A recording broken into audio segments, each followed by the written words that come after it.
It's the Opperman Report.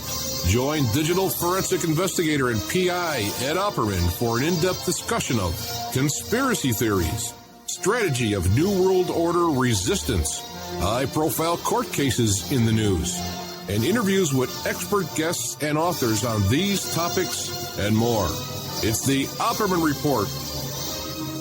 And now, here is investigator Ed Opperman.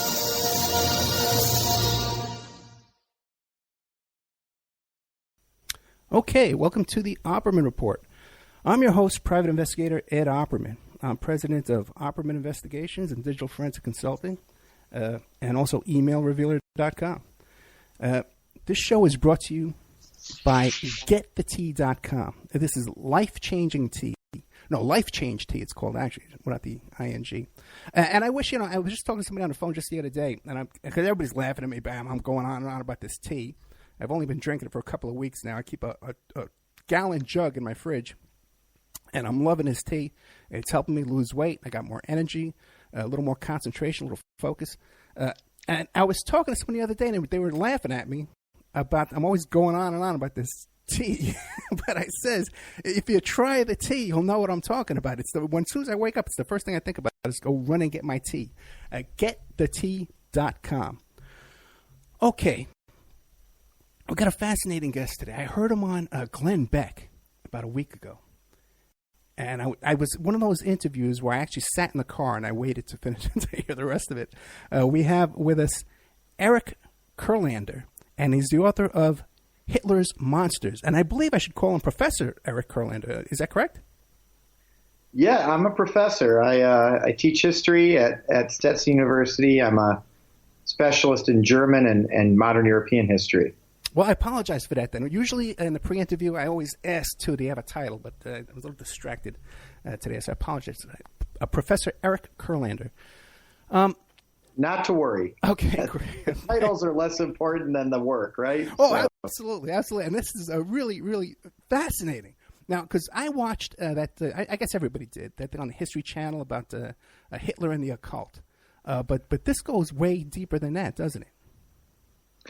Yeah, so if you want me to get into why I chose the topic, it has to do something with the with these History Channel and other American Heroes Channel and some of these other documentaries. Okay, great.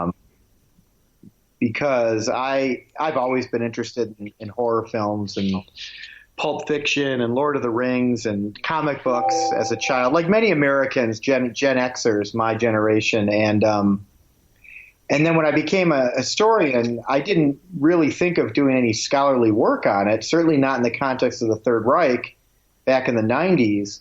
But as I was finishing my last book, there'd been such a kind of reinvigoration of popular interest in Nazi occultism, which really wasn't as big a thing in the 80s and 90s. And I thought, what is the real history there? Someone who actually reads German and is used to going to archives and has a scholarly background should maybe address it, because there hadn't been a lot of work on occultism or mythology or pagan religion in the Third Reich in quite some time. So what did you find then? Because you hear some accounts that, Hitler was a Christian. Right. Well, so what did I find? There's a number of findings. Let me first say that what I found when I started working on this about 10 years ago is there were other historians who had, in different ways, started to look at religion and the supernatural, paganism, miracles, and other things in modern Germany and the Third Reich. But no one really was taking a comprehensive view, right? So one of the things I tried to do is tie together all these different elements of what I call the supernatural imaginary, which does include religion, but not traditional religion. I mean, obviously, most Germans were raised Christian, like most Westerners were in, the late 19th, early 20th century. And there's a lot of work on to what degree Germans were Christian or not. So I focused on things that were alternatives to Christianity, like paganism, Buddhism, Hinduism, Islam, Indo-Aryan religiosity, German Christianity, to the extent that I looked at religion. And I argue that Hitler was not a Christian, nor were the other leading Nazis by any conventional sense of the word, though obviously Christianity is very malleable, as we've seen in America over the past decade. There are a lot of evangelical Christians who are finding ways to support candidates who are not in any conventional sense Christian. And so it shouldn't be that surprising that Germans are able to do the same thing. Now, was his public persona that he was publicly proclaimed a Christian? Well, like all politicians who are in charge of what they hope to be mass parties, he didn't want to lose any constituents by being too doctrinaire. So especially in Bavaria in the 1920s, and this, I have colleagues who have worked on this, he would mention the Bible. He would occasionally talk about Jesus. He would frequently use the term providence, which he saw as a kind of non-denominational concept, to make sure that Christian voters were not alienated by the Nazi message. But in a country that had a Protestant conservative party that was, their paper was called the Cross periodical, like they had a cross on it, right? And a Catholic center party, he was clearly not primarily interested in promoting a Christian vision, but he did make concessions to it. Okay, but then what exactly was his occult involvement? And how early did it begin in his life? Occultism and religion are not the same thing. Okay. I would argue that occultism is one of the ways you might replace traditional religion, but occultism kind of sits at the center of what I'm calling the supernatural imaginary. So on the one side of that, which touches on occultism, you have what I call border science. Border science is an approach to scientific inquiry that assumes that mainstream scientists who are too empirical, too obsessed with the scientific method, too focused on getting repeatable results, right, over a long period of time, they're missing out on secret forces and powers and earth rays and clairvoyance and all these things that are kind of alternative sciences, world ice theory, right? So that's one of the three kind of the trinity that I'm looking at in the book, these border scientists. On the other side, you've got religion. Now, anyone who's religious kind of admits it's a faith-based doctrine, right? It's a way that you get in touch with your spirituality, find answers to larger questions. Usually there's a shared mythology, right, on that side. And then in between you have occultism. And occult doctrines like theosophy and arachnosophy, anthroposophy under Rudolf Steiner, they took elements of both the religious, spiritual kind of stuff and the border science and tried to meld it together. So I just want to be careful about conflating religion per se with occultism, since occultism also had this kind of scientific angle, right? That they were actually doing the same thing scientists were doing. Does that make sense? It does. It does. So then, but then when did he start taking this path? Was it early in his life, or was it after he became a Nazi? What happened? What was the progression? Well, so Hitler was in the middle. Okay. I mean, everyone's focused on Hitler because he was a leader of the party. The Third Reich wasn't run by Hitler all the time. Hitler was kind of the arbiter. When people had arguments or didn't know how to decide something, or it was something Hitler particularly was interested in, like war and Jews, he would give the lead pretty clearly. But on a lot of issues, economics, science, food policy, he wasn't leading things. So it's important to say that Hitler, while representative of the Third Reich, I'd say he's as interested in these supernatural ideas as any average Nazi. He wasn't the most interested. Himmler, Heinrich Himmler, head of the SS, Rudolf Hess, Walter Darré, who was the head of the Reich Food Estate and the Reich Resettlement Office, they were more interested in these ideas than Hitler. Hitler kind of was more pragmatic about it. Some of the things he really believed, other things he saw are good for propaganda. For example, he had a dowser, these diviners who look for bad and good rays coming out of the earth and from the cosmos. He had one investigate the Reich Chancellery to see if there were cancer-causing rays there, right? He didn't bring in a physicist or an engineer. He brought in a dowser. So clearly he had some belief in that. On the other hand, he made fun of right-wing, racist, swastika-bearing Germans who wore, in his mind, bear skins and got obsessed with this ancient Germanic past rather than focusing on the future. So Hitler's kind of in the middle. He's interested in these ideas, but he's not the one always leading the charge. So the Third Reich as a party was based on this type of witchcraft and occult and this kind of stuff? No.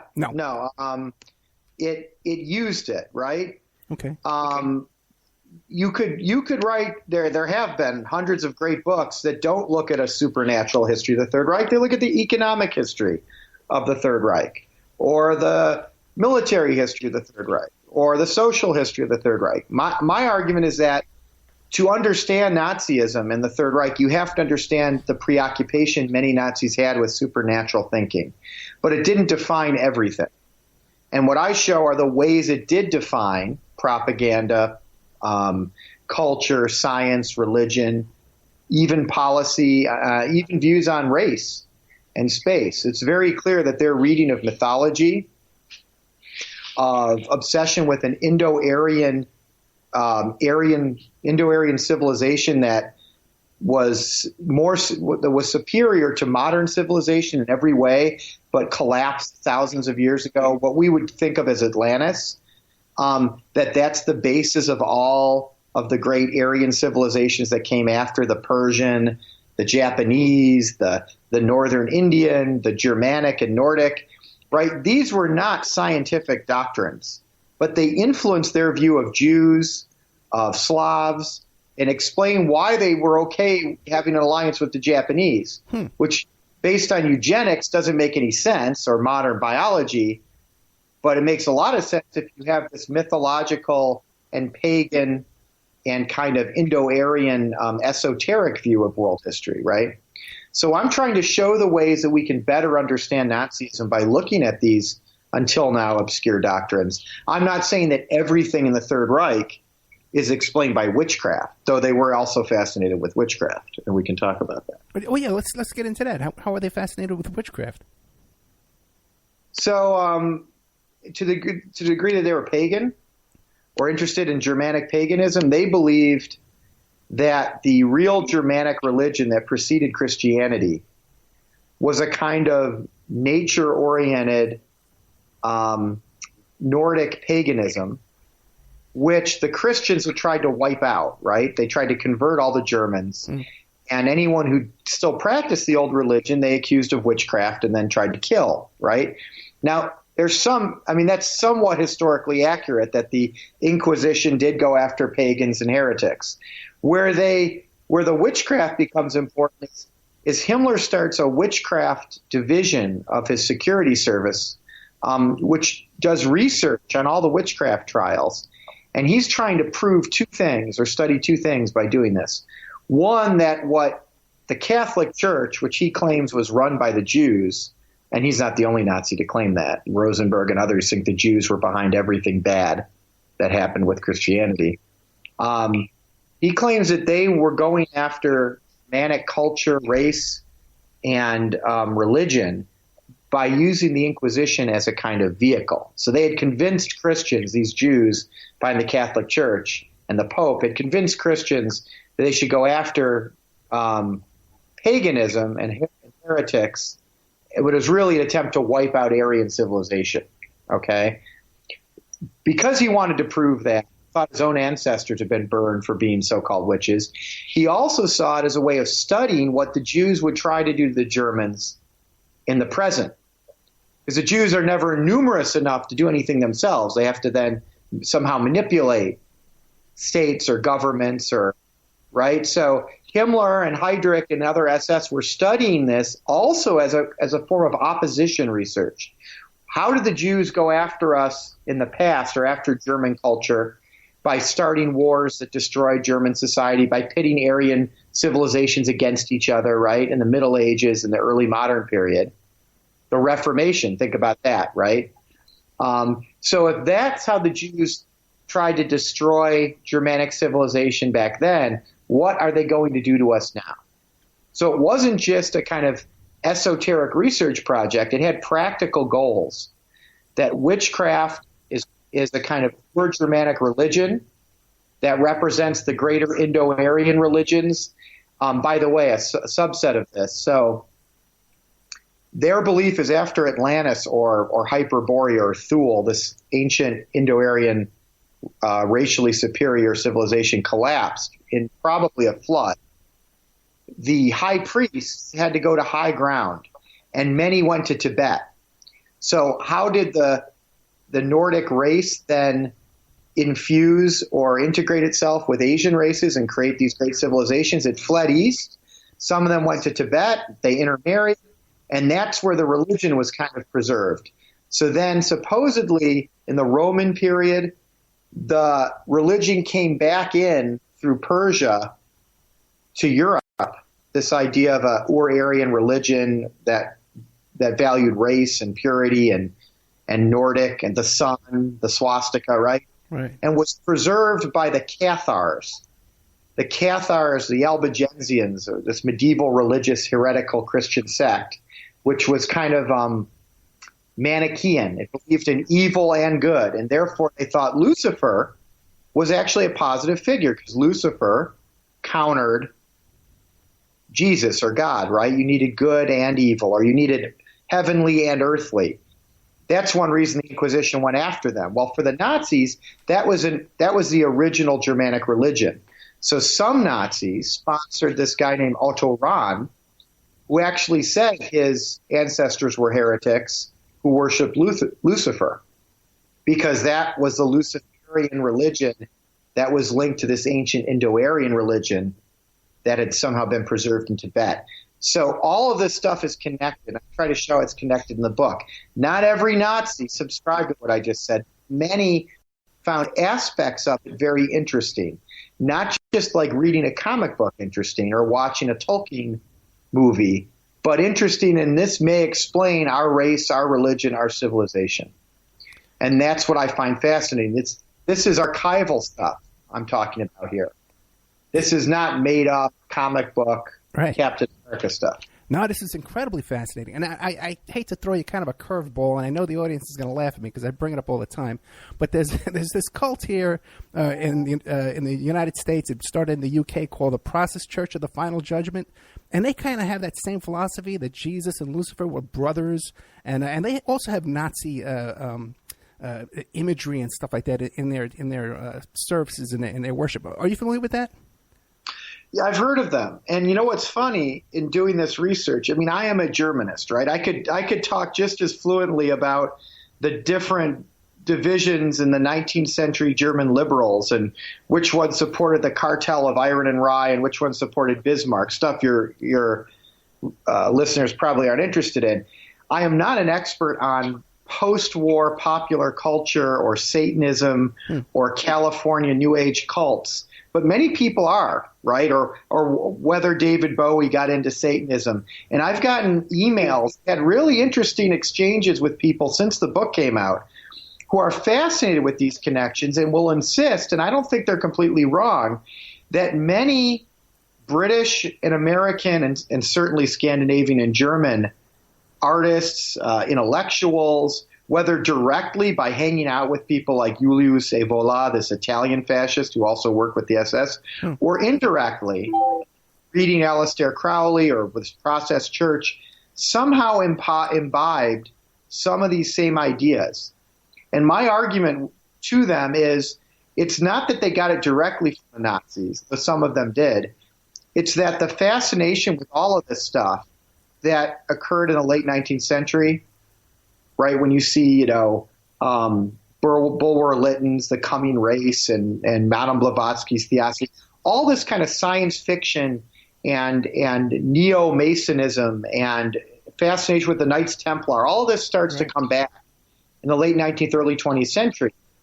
And what I think is happening is the Nazis were interested in a lot of that stuff because many Germans were and Austrians, but so too were many British people and Scandinavians and French. And so what you're seeing parallel lines of development that led also to, Scientology, L. Ron Hubbard. If you look at some of the things behind that, it's very similar. Or Eric von Daniken, right? There's a lot of similarities in the way they argue, and you wonder how many of them all read Madame Blavatsky.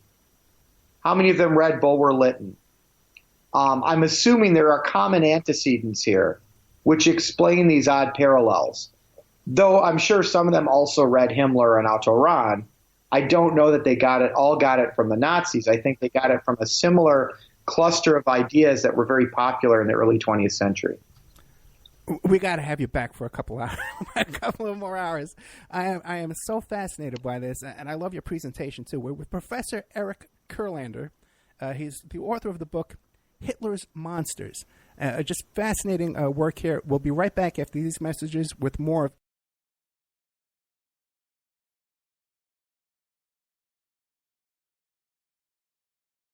And now a word from our sponsors. Hi folks, Ronnie here from Life Change Tea. There's a lot of hubbub about the ramifications of GMOs. First of all, what are GMOs? Genetically modified organisms. Yee! Man-made organisms entering our body, changing and damaging us from the inside out. What's our defense? First of all, not eating them. Second, cleansing from them when we do eat them. Thank God for Life Change Tea at getthetea.com. Life Change Tea cleanses from toxins, heavy metals, and helps flush GMOs out of your body. Our unique blend of herbs help cleanse you from the inside out, helping you feel refreshed and clean of yee. We also carry unique one-of-a-kind supplements. So order online at getthetea.com. That's getthetea.com. Rid yourself of the yee that contaminates your food and water. Go to getthetea.com. That's getthetea.com. Get the tea, your best defense. The Opperman Report is brought to you by SubhashTechnosis.com. Subash Technosis is a search engine optimization and website design company. They're located in India, so you know you're going to save a lot of money and get top quality service. They offer all sorts of business process outsourcing, data entry, banking BPO services, recruitment process outsourcing, software testing, offshoring, research network, customer care, press release, content writing and distribution, and much, much more. Now, you can get a hold of Subhash Technosis by email at info@subhashtechnosis.com. Their website is www.subhashtechnosis.com, and their Skype is ANUSHASUBASH. Remember, all these shows on Awake are brought to you by emailrevealer.com. You can go to emailrevealer.com and get a copy of my book, How to Become a Successful Private Investigator. You also do all those kind of different services for you. Online dating service investigations called an online infidelity investigation. And that's where you give us your husband or your boyfriend, your girlfriend's email address, and we trace it back to their online dating websites, and we return a list of all the dating sites that email is registered to. We can expand on that investigation and trace it back to porn sites, escort service sites, swinger sites, gambling websites, and even prescription drug websites, and all kinds of digital forensics, computer and cell phone digital forensics, where we can recover deleted content from an email or a hard drive and produce a report for you that you can use in court. That's emailrevealer.com, or you can contact me at oppermaninvestigations@gmail.com. We all have questions. Did he do it or did he not? We all have opinions, but do we really know the truth? New evidence will now be presented and the ultimate answers will be revealed in the explosive documentary, Serpents Rising. Inspired by the bestseller Double Cross for Blood, an independent investigation of the trial of the century, the lies, the myths, and the concealed evidence. Don't miss Serpents Rising. This excellent documentary film is available at Serpents Rising at Vimeo Videos on demand. Watch it for $1.99. Okay, welcome back to the Opperman Report. I'm your host, Private Investigator Ed Opperman. We're here with Professor Eric Kurlander, and his book is Hitler's Monsters. Now, Professor, this is actually going to be the first question I was going to ask you, but I kind of hesitated. But now that you mentioned how you're getting all these emails, people are contacting you, they're bringing up this stuff about ancient aliens and this rise in paganism we see in New Age religion we see today. you're on the front lines of this, and you're out there. The book just came out in July. Are you seeing an increase in anti-Semitism and excusing the Nazis and excusing Hitler? Right. Well, it's a really interesting question, and this will both link a bit to the book, but also to larger arguments I see in my field in history and also in political science and sociology, which is that as you get further from the event of the Holocaust, right, and the post-World War II lessons of that, which is you need a strong liberal democracy, civil rights. I mean, our civil rights movement literally got restarted after 60 years of lynching and a complete apartheid system in the South because of World War II, both because theoretically we were fighting against racism and for civil rights, and practically we had to draft all these African Americans. And, Jackie Robinson first became known because he refused to sit in the back of a bus while he was in the military. Truman integrated the military before any of the civil rights acts were passed. So we had this period when Americans actually believed in equality for all, right?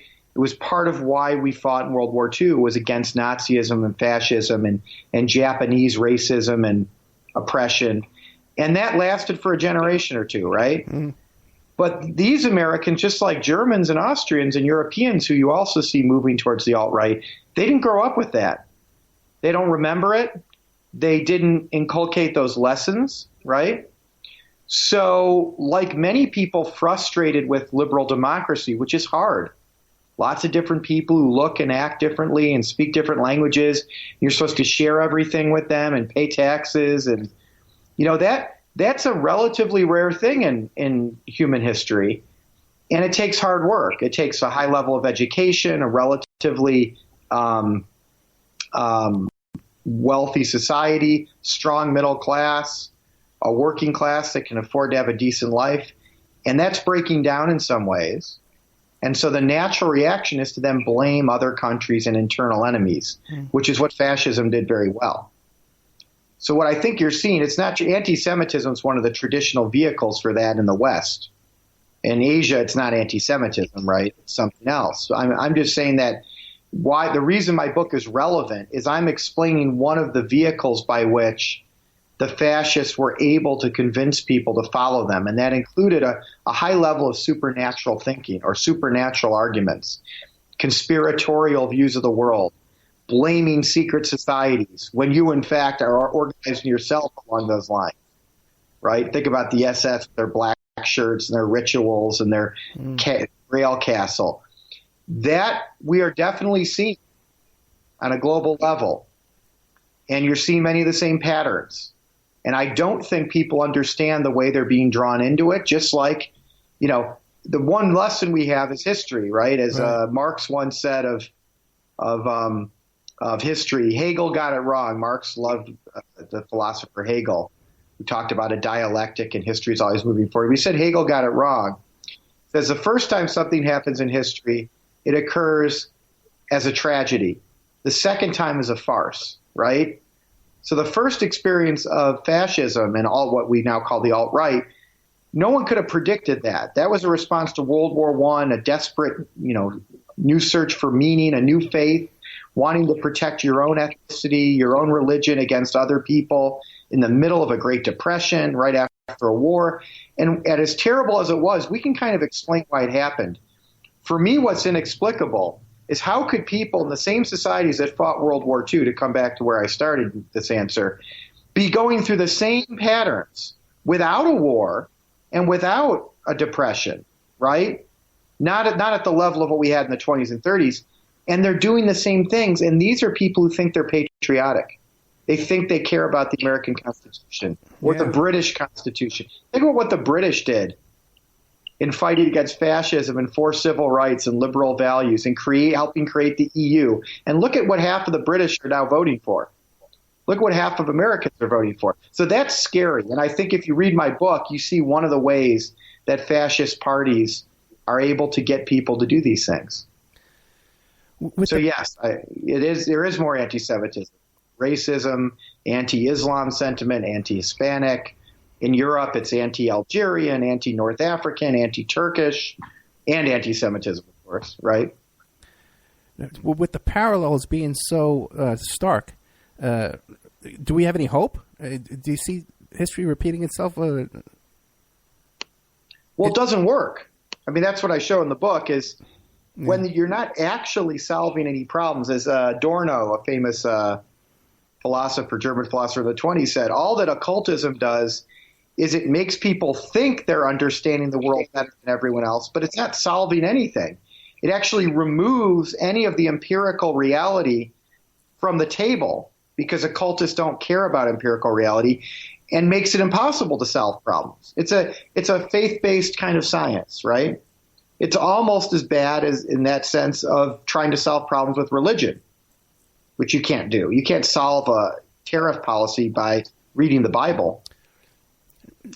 So that's the thing. It never works. The question is, what does it take for society to recognize that? It took a huge global war for the Germans to start to be skeptical of the kind of supernatural thinking to which they and many others were prone. And I show that in my final chapter. The Nazis are bringing up all these Wagnerian scenarios of Götterdämmerung. If we're going to go down, we're going to destroy everything. The Germans, will be consumed in flames. And you're starting to see many ordinary Germans thinking, you know what? I don't mind if the Allies come in now. Maybe Hitler's gone a little crazy. I don't want my family get destroyed in Wagnerian conflagration, right? Mm. You've got a year earlier, you've got the attempt by the generals who had been very loyal to try to kill Hitler. So Germans started to say, you know what, this message, calling our partisan force werewolves and telling us the werewolves are going to protect us against the Slavs who were accused of being vampires. This is in my final chapter. A lot of Germans are not buying this anymore. But what does it take for human beings to start thinking rationally again? To want to talk to people who have a different opinion and look at evidence and not embrace the first fact that comes to mind that reinforces their view. That's the hard work. And I don't think we've gone through enough tragedy yet to get the people who would make some of the choices they've made the last 10 years to really think through the consequences of their actions. That's what scares me. What will it take? We certainly don't need another Second World War or Holocaust, I would hope. Yeah, I would hope too. You mentioned before how his top generals tried to overthrow that little coup attempt, right? When Hess... Valkyrie. Yeah, right. Well, but when Hess escaped on that plane and he flew to Britain, is it true that Aleister Crowley is the one who debriefed him? I've seen no evidence for that. Okay, that's just one of those internet myths then, okay. All right. Well, I just didn't see. I've read a lot on that particular issue because Hess was more interested in occultism than many Nazis. He consulted his astrologer before going. And the other irony is he was right. I mean, his main frustration, he was frustrated by two things. One, he'd been marginalized because he was the deputy Führer. He was second in command of the party to Hitler. If Hitler had been killed in an assassination attempt, Hess technically would have been in charge of the Nazi party. But now that the Nazi party was in power, more important thing than being in charge of the party was being in charge of the state, the military, the bureaucracy, the economy, and many Nazi leaders had gotten state positions. And Hess didn't have a strong state position. So he felt marginalized. He also thought, like some other Nazis did, including Goering, that invading the Soviet Union while you're still at war with the United States, with Britain and potentially the United States, was not a good strategic decision.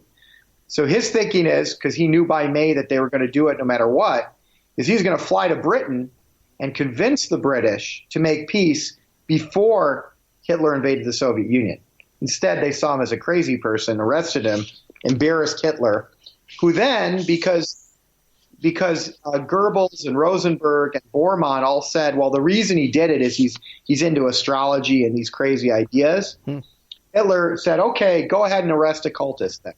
So 8 years in, he approves of this attempt to wipe out occultism, but only lasts a couple months.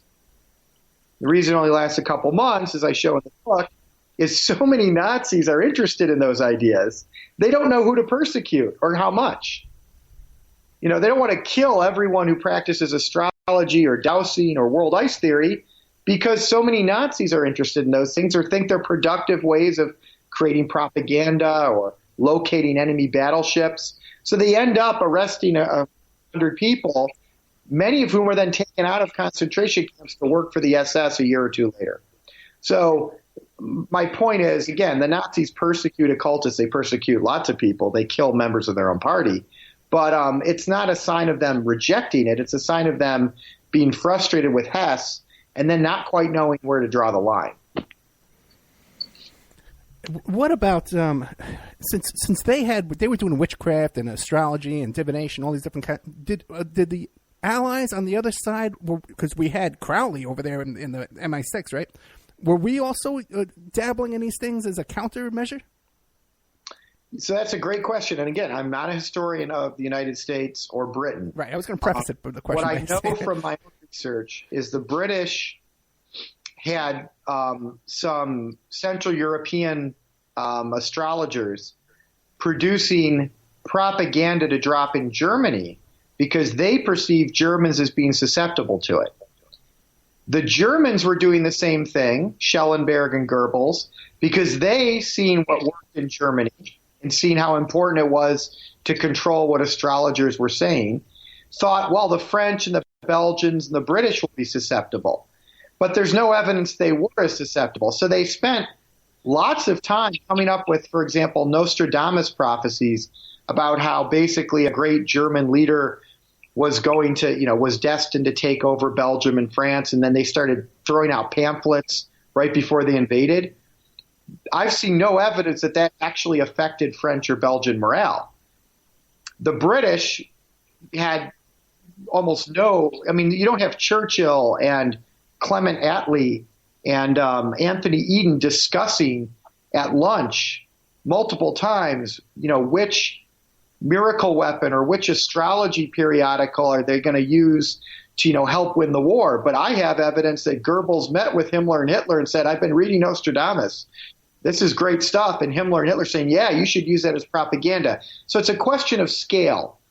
Were British and Americans interested in alternative sciences? We have some evidence they were, that the CIA or whoever did some experiments with telepathy. Yeah. Was it central to their thinking in a way that keeps coming back and gets operationalized, where we actually have actual operations based on border scientific or occult thinking? I would argue no, but that is not my specialty. Fascinating. You keep mentioning, by the way, these miracle weapons. Can you describe some of those? Yeah, so my final chapter, I argue that, we've all heard of this idea, the Wunderwaffen, that the Nazis were developing these, massive jet aircraft or rockets or what have you that could have won the war if it had gone on a little longer. What I find, and again, so I'm writing a comprehensive history. I'm not a military historian. I'm not an engineer. But what I found are documents, including Speer's own record. Albert Speer was the head of the armaments industry, in his own post-war testimony saying, I kept telling them, maybe we'll come up with a few rockets that are better than V1. They end up coming with the V2, the Vergeltungswaffe, the revenge weapons, which they kept sending at Britain, which did almost nothing. And Speer's own report showed that it's not affecting morale. The British are turning the tide in North Africa. Things are going badly in East Europe. This is not going to win the war. But many Nazi leaders, including Himmler, Goebbels, and others, saying, when is the miracle weapon coming? We're going to win the war with miracle weapons, aren't we? Baldur von Schirach, head of the Hitler Youth. And Speer's writing and saying, no, we have no evidence for that. Stop telling people that, right? You're just going to get their hopes up. So there's this weird obsession with the ability to perform miracles and come up with alien technologies almost that don't exist, that many Nazi leaders have, but more rational military leaders and people like Speer, who was an architect who joined the party relatively late, they don't see evidence for this. And so what I argue in that chapter and others, they wasted a lot of time and energy conceiving of things, probably because they read a lot of science fiction books and believed in these supernatural doctrines and Indo-Aryan racial theories that were impractical. And if they hadn't wasted as much time on it, they probably would have done better in a military sense. as ironic. well as they did. Ironic. It was their own undoing. It was their downfall. Well, and that's my point. It only lasted 12 years, the Third Reich. So I got to get the book. I got to get the book and really, really spend some time in this book. I'm really looking forward to it. We're with Eric Kurlander.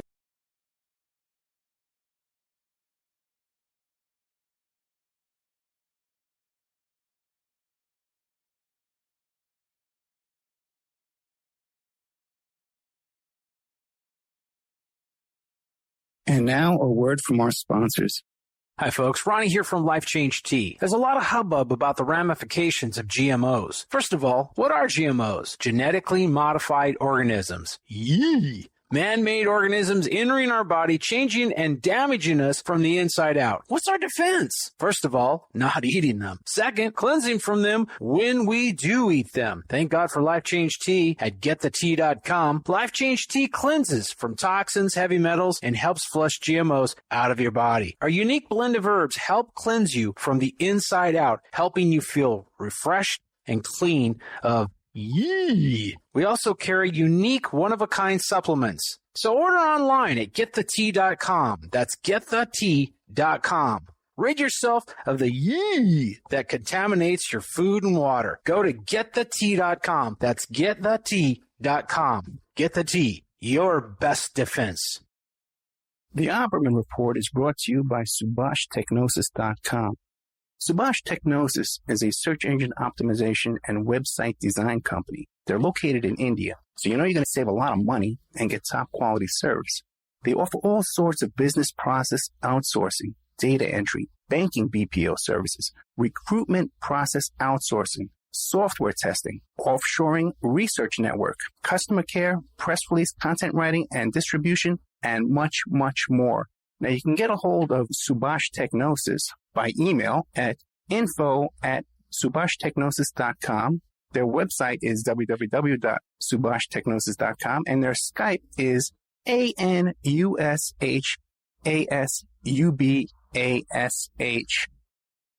Remember, all these shows on Awake are brought to you by emailrevealer.com.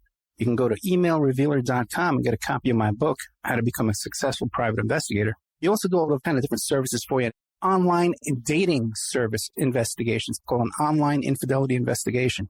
And that's where you give us your husband or your boyfriend, your girlfriend's email address, and we trace it back to their online dating websites, and we return a list of all the dating sites that email is registered to. We can expand on that investigation and trace it back to porn sites, escort service sites, swinger sites, gambling websites, and even prescription drug websites, and all kinds of digital forensics, computer and cell phone digital forensics, where we can recover deleted content from an email or a hard drive and produce a report for you that you can use in court. That's emailrevealer.com, or you can contact me at oppermaninvestigations@gmail.com.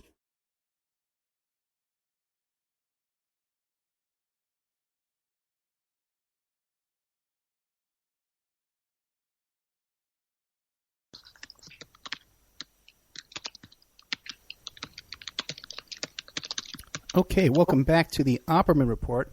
We're here with Professor Eric Kurlander, and his book is Hitler's Monsters, and I'm enjoying it so much. I remember back in college, I used to fall asleep when the professors were talking, but I'm at the edge of my seat here with Professor Kurlander.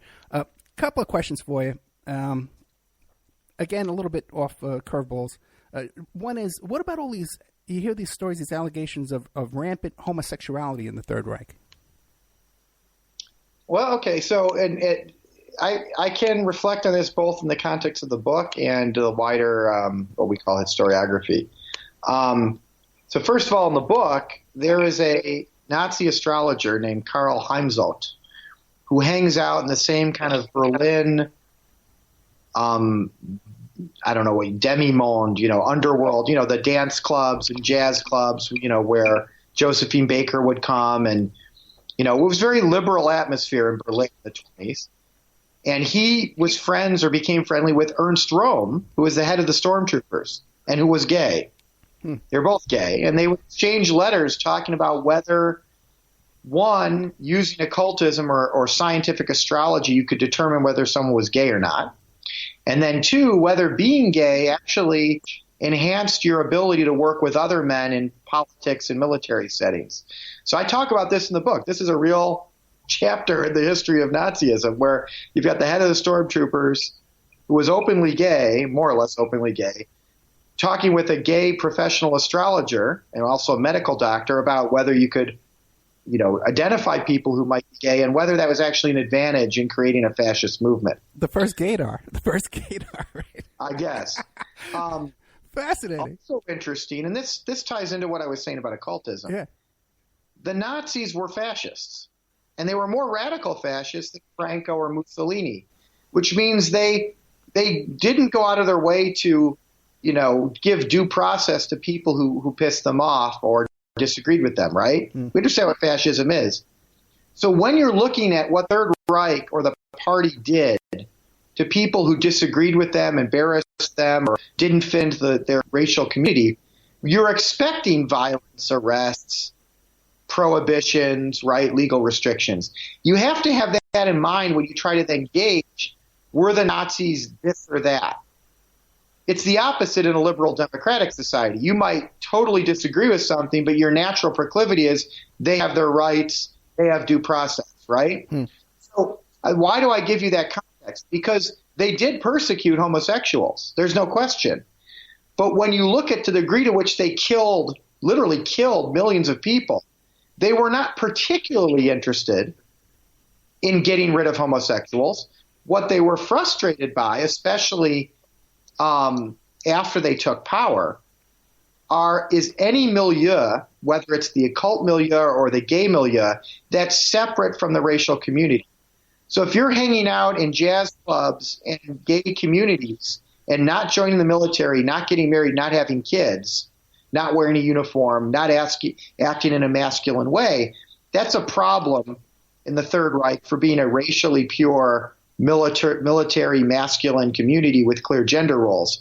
It's not a problem because you had gay sex when you were in high school. They're less interested in that, right? As long as you end up getting married and claim you're heterosexual. So it's not, they're in some ways less extreme than the sodomy laws you had in Britain. But they're still like go after homosexuals. They go after lesbians less so for the reason I just articulated. Women don't go to the military. They're second-class citizens.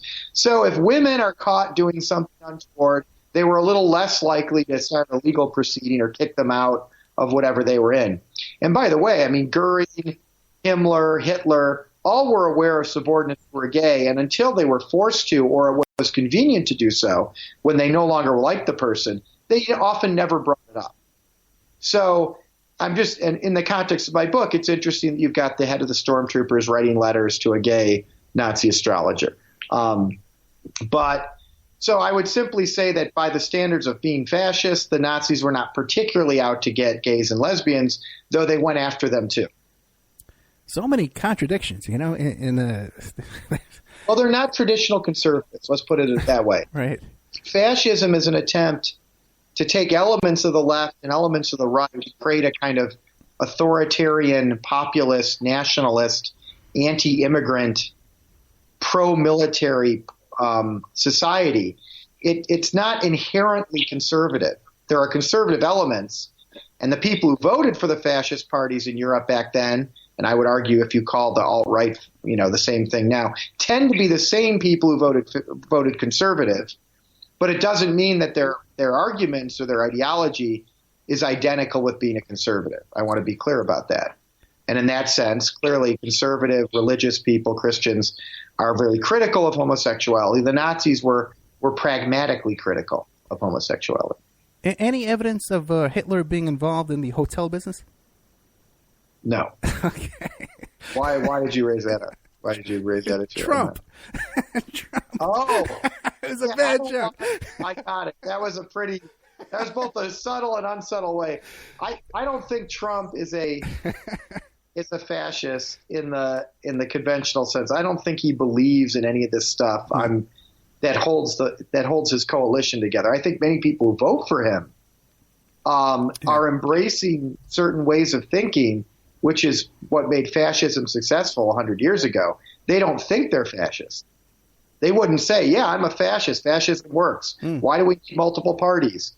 Why shouldn't we change the Constitution if nothing's getting done? Why can't everyone run around with guns and shoot or defend our borders against immigrants and people with darker skin who don't have our religion, right? I mean, they think that that's all compatible with being American, when actually that was most popular in the 20s and 30s in continental Europe, in Germany and Austria and Italy.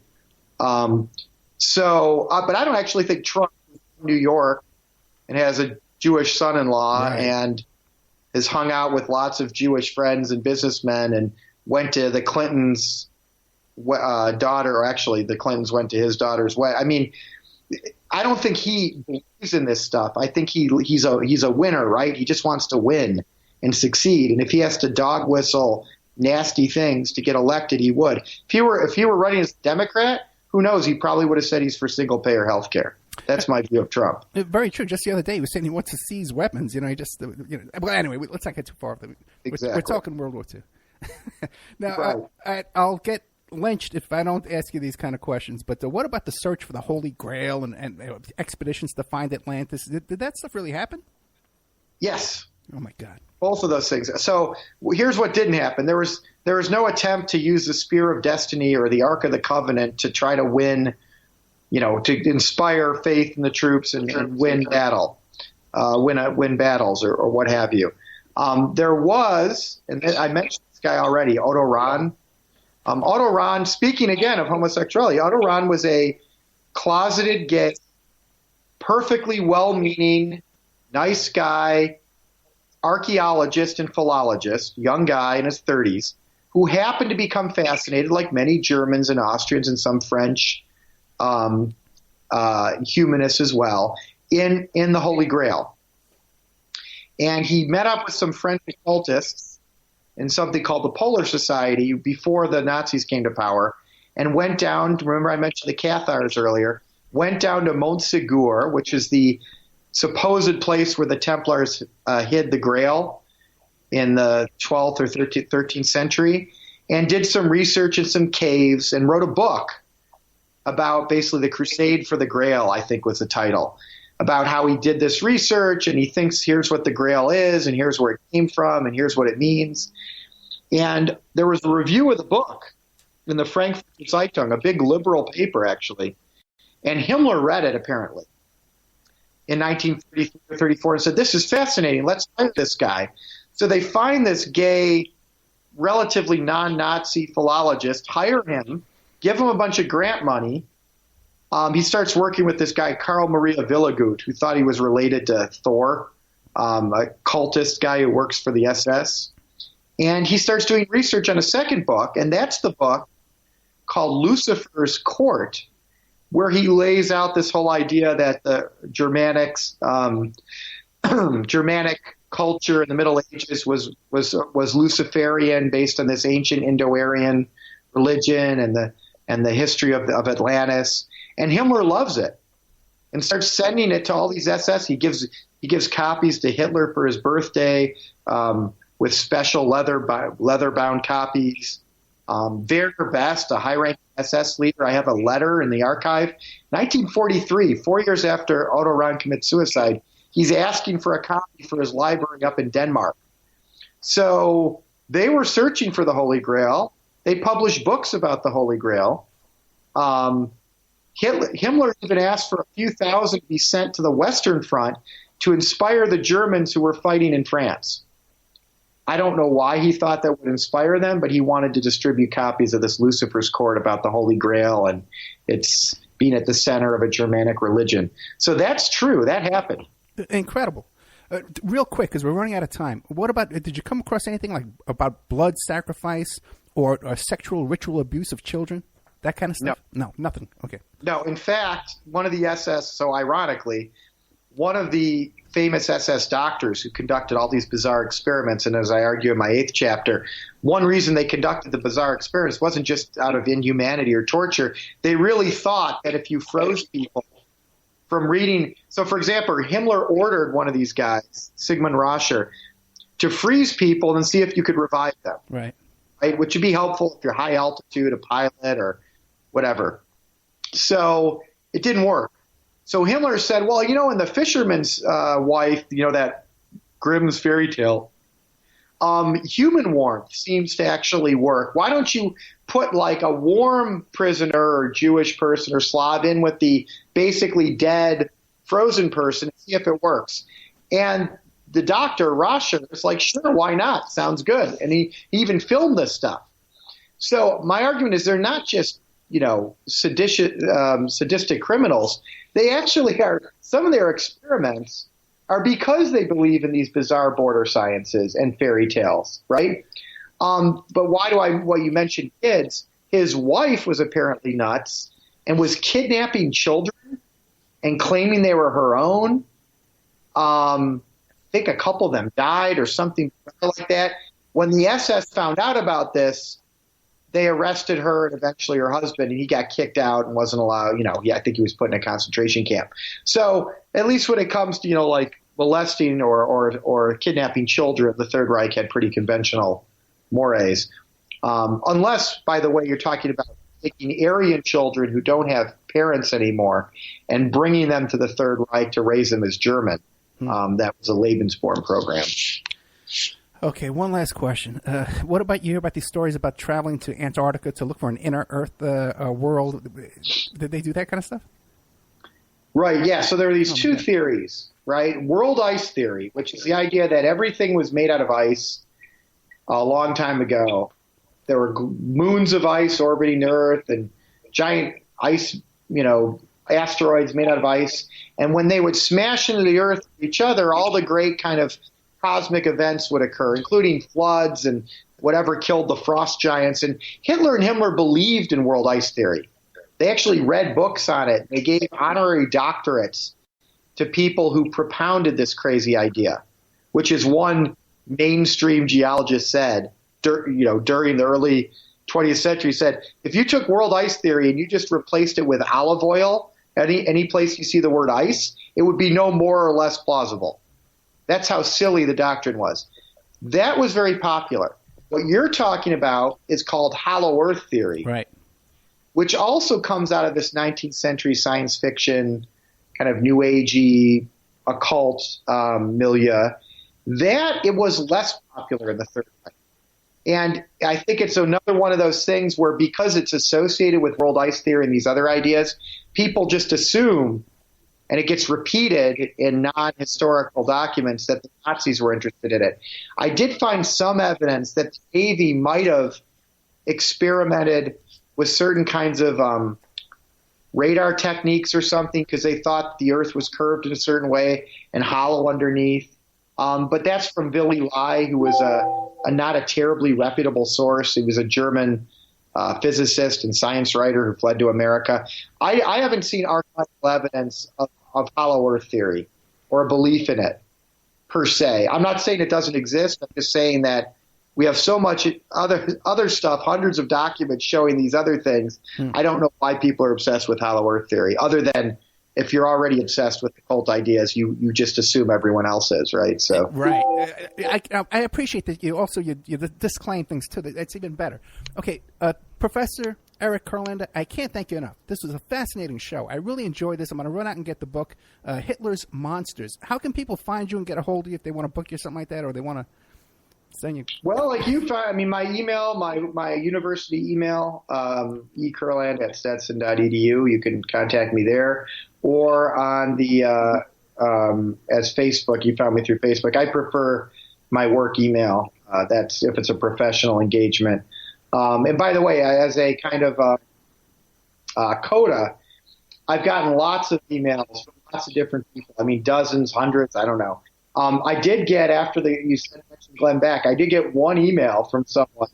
It wasn't even clear why they were angry, but we had talked a little bit about how Hitler and Himmler, and Glenn Beck brought this up, dismissed atomic physics because they linked it to Jews, like Einstein. It was Jewish physics, right? Atomic physics wasn't German. Things that are really small have all this power. They didn't really believe in it. And the guy went off like, you and your friends, I think he meant liberals, maybe Jews. I don't know what he meant. Jewish science, Aryans have done so much more than Jews in science. My point being that there are people out there who are really clearly just Nazis, right? Yeah. I mean, thinking like Nazis. They're saying the things that people said in the Weimar Republic. I don't think that's true of most conservatives, but it's interesting to think about what level of people out there. And I'm basically saying, please don't send me one of those emails. I'm not going to respond to it. Read the book. If you want to have a substantive argument about history, that's fine. I don't think Jews are better scientists than everyone else, and nor do I think we should be angry if someone who's Jewish does invent something. And so that's a disclaimer. I don't know who your audience base is, but let's keep this civil. And, it's a shame we have to say that in 2018. But Professor Eric Kurlander, thank you so much. And just like the professor says, any comments like that I see on the YouTube channel, when we put up the archives on YouTube, any comments like that, they're going to be deleted right away. So just don't get yourself banned. Okay, thank you so much, Professor Kurlander. Hitler's Monsters. Good night. Thank you, Ed. Thank you. Okay, there you had Professor Kurlander. If you like the show, check out OppermanReport.com. That's where we have all that extra content in the members section. Exclusive interviews, documents, lawsuits, all kinds of stuff.